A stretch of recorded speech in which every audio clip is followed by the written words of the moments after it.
Hello friends, welcome back to my channel जहां मैं आपको बताती हूं एजुकेशन से रिलेटेड चीज़ें, टिप्स एंड ट्रिक्स, एग्ज़ाम से रिलेटेड चीज़ें और latest updates.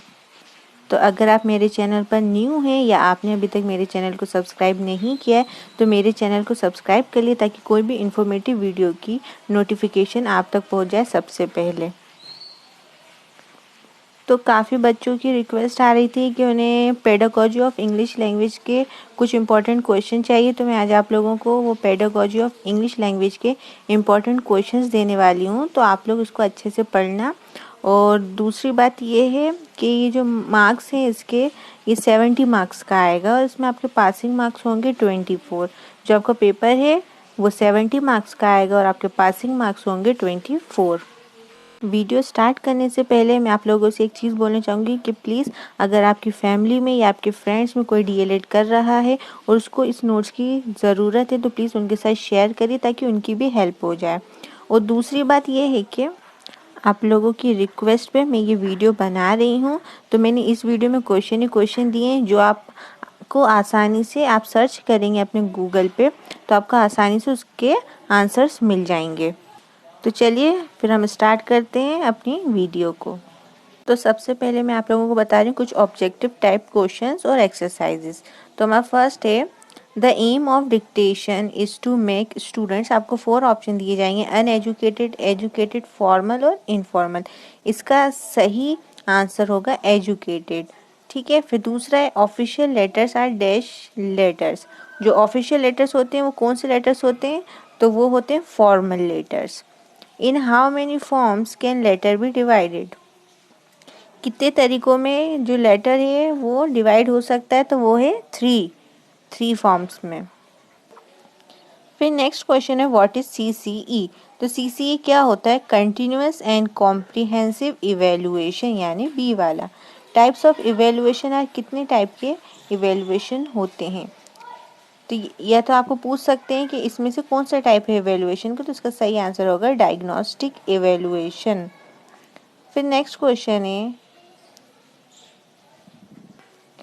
Testing and dash occupy an important place in total process of education. इसका मतलब पढ़ाई में टेस्टिंग यानी टेस्ट के अलावा और कौन सी चीज़ की इम्पोर्टेंट प्लेस है, इम्पोर्टेंट जगह है, ज़रूरी जगह, तो वो है इवेल्युएशन। फिर fill in the blanks. The audio visual technique is used in formal and in formal education in India. मतलब formal and informal education in India. फिर 2 वाला है द डैश और objectives is necessary to decide before teaching in classroom. तो यहाँ आएगा aims. Dash evaluation is a type of evaluation meant for evaluating the entry behavior of the learners. Placement evaluation. Third का answer होगा placement evaluation. फिर fourth है हमारा dash scale is a tool by which some rates the quality of an individual. तो rating scale, कौन सा scale होगा? वो rating scale. Dash and dash occupy an important place in total process of education. तो testing and evaluation. अब one word आपसे पूछे जा सकते हैं कि full form of CCE. CCE का फुल फॉर्म क्या है? Continuous and comprehensive evaluation. Lesson planning should be done in which form? जो लेसन प्लानिंग होती है वो कौन से फॉर्म में होती है? तो वो होती है रिटन फॉर्म में। Which method is use to teach grammar write any one? तो वो होगी द ट्रेडिशनल मेथड। फोर्थ है who has written this line? Lesson plan must be prepared for there is nothing so total to a teacher progress as unpreparedness. तो उसकी किसने बोली थी line? Davis ने। Who develop structural grammar? किसने structural grammar को develop किया था, बनाया था? तो an American linguist CC fries. फिर नेक्स्ट क्वेश्चन पे आ जाइए। English is our dash language. English क्या है? अपनी इंटरनेशनल लैंग्वेज है। ABC और spelling method is also known as the alphabetic method. इसका ऑप्शन होगा सी वाला। Which method is made by combination of all the methods? तो कौन सी मेथड है जो बहुत सारी मेथड्स के कॉम्बिनेशन से बनी हुई है? तो तो थर्ड का आंसर होगा सी यानी the mixed method. Spelling is called rather than taught. Who has said this? तो W.S. Thompson. Language games at elementary level for beginners are 5 का आंसर होगा all the above। कौन कौन से लैंग्वेज गेम्स एलिमेंट्री लेवल यानी कि जो starting की क्लासेस होती है फर्स्ट सेकंड थर्ड उसमें बच्चों के साथ खेलना चाहिए? तो oral games, reading games, writing games, सभी गेम्स खेलना चाहिए। तो इसका आंसर होगा ऑल द अबव। फिर आते हैं फिल इन द ब्लैंक्स पे। Mixed method is made by combination of all the method. Learning is gaining knowledge or skill by studying from experience from being taught etc. Acquisition is an unconscious process where no formal classroom instruction involved. For a mother tongue, learning begins from general and specific or particular. Mother tongue learning begins from infancy यानी बचपन से ही mother tongue बच्चा start कर देता है learn करना। The AIIMS of teaching language can be divided in dash AIIMS and dash AIIMS. तो इसमें आएगा जनरल एंड स्पेसिफिक और पर्टिकुलर। देखिए इतना टाइम नहीं है मैं हर चीज़ को आपको एक्सप्लेन करूँ तो इसलिए मैं आपको थॉरोली बता रही हूँ तो आप लोग समझ जाना। Give one word. Which type of games are use to help student increasing their word power. कौन से गेम्स खिलाने चाहिए बच्चों को जिससे उनका वर्ड पावर इंक्रीज हो जाए? तो वो है language games. The act of getting something specially knowledge skill etcetera by own effort. तो वो होगा एक्विजिशन। फिर alphabet starting from A to Z is use in which method? तो वो अल्फ़ाबेटिक मेथड। तो अल्फ़ाबेट से याद रखना alphabetic method. The word method is also called as which method? Look and say method. The language which is used by the people of other country, foreign language. कौन सी language कहलाती है वो? Foreign language जो दूसरी country के लोग बोलते हैं।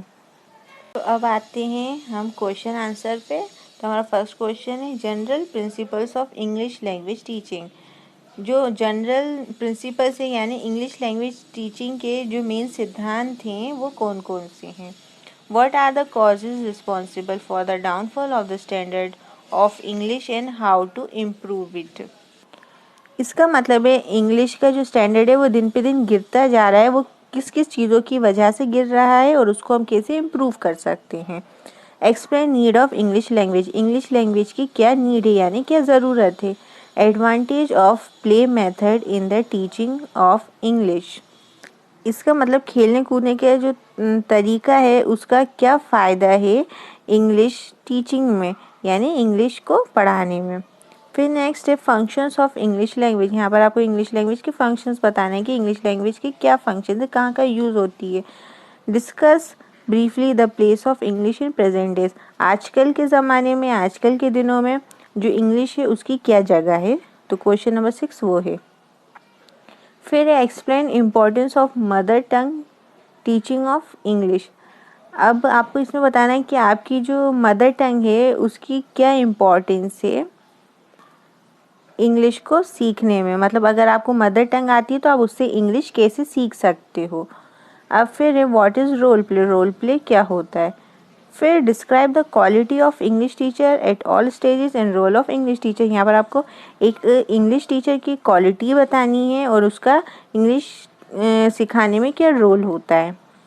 10 है व्हाट इज़ फिनोम्स। फिनोम्स क्या होता है? Right method of teaching English.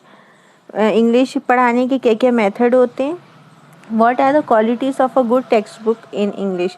तो एक अच्छी टेक्स्ट बुक यानी एक अच्छी बुक की क्या क्वालिटी होना चाहिए वो आपको बताना है।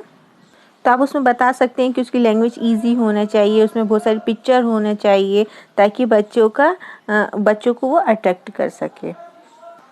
फिर नेक्स्ट क्वेश्चन है what is activity based learning यानी ABL। फिर what is active learning method यानी ALM। फिर क्वेश्चन है what is bilingual method. Bilingual method क्या है? What are the kinds of hand writing और स्क्रिप्ट यानी लिखावट के कितने प्रकार हैं वो बताना है आपको, काइंड्स। फिर next different types of styles of writing. Writing के कौन कौन से स्टाइल्स होते हैं इसमें वो बताना है। फिर नेक्स्ट क्वेश्चन है हाउ क्लासरूम इज़ मैनेज्ड। मतलब एक क्लासरूम को रखने का क्या तरीका है या उसे कैसे मैनेज करना चाहिए। तो ये आप अपने ओन वर्ड्स में भी लिख सकते हो। आपने क्लासेस देखी ही हैं कि वहाँ बेंच होनी चाहिए, सिस्टमेटिकली बोर्ड होना चाहिए, तो ये आप लिख सकते हो।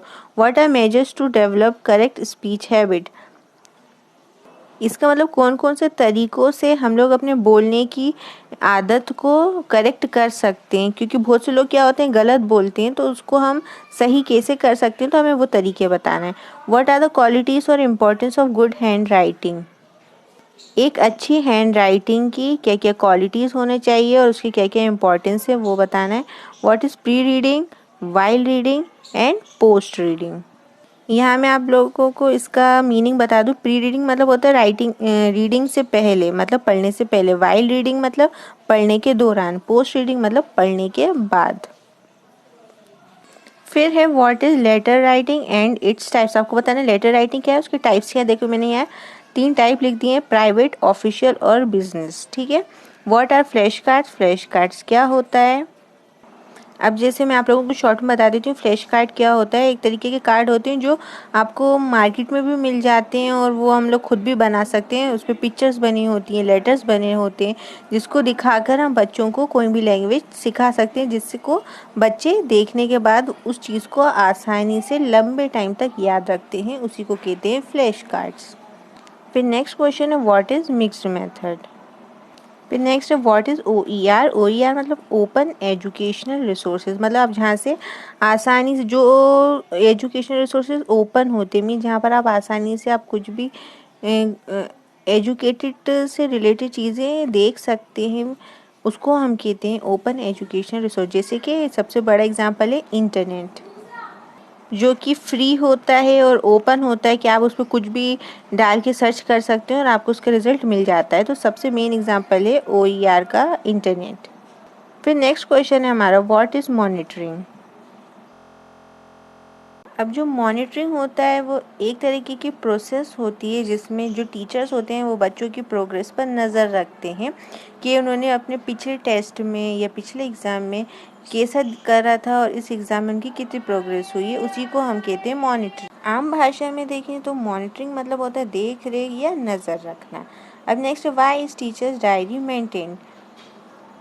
इसका मतलब टीचर्स डायरी क्यों मेंटेन करते हैं या टीचर्स डायरी क्यों मेंटेन की जाती है। तो हम लोगों को सबको पता है टीचर्स डायरी क्यों मेंटेन की जाती है। उसमें जो टीचर्स होती है उसको क्या पढ़ाना है, आगे का सिलेबस प्रिपेयर करती है और अपना सारी चीज़ें मेंटेन करती है कि कितना सिलेबस बचा है और कितना कराना बाकी है। इससे उन लोगों को आइडिया हो जाता है कि सिलेबस और लेसन्स को कंप्लीट करने में और कितना टाइम लगेगा। उसके हिसाब से वो चीज़ों को अरेंज करते हैं। तो ये हैं आज के आप लोगों के इम्पोर्टेंट क्वेश्चन। तो आप लोग सबसे पहले ये पढ़ना, फिर दूसरे क्वेश्चन पढ़ना, क्योंकि इस क्वेश्चन में आपका जो मैक्सिमम सिलेबस है वो कंप्लीट हो चुका है। और आपको मेरी वीडियो इन्फॉर्मेटिव लगी हो तो प्लीज़ वीडियो को लाइक करें, शेयर करें और कमेंट करके ज़रूर बताएं।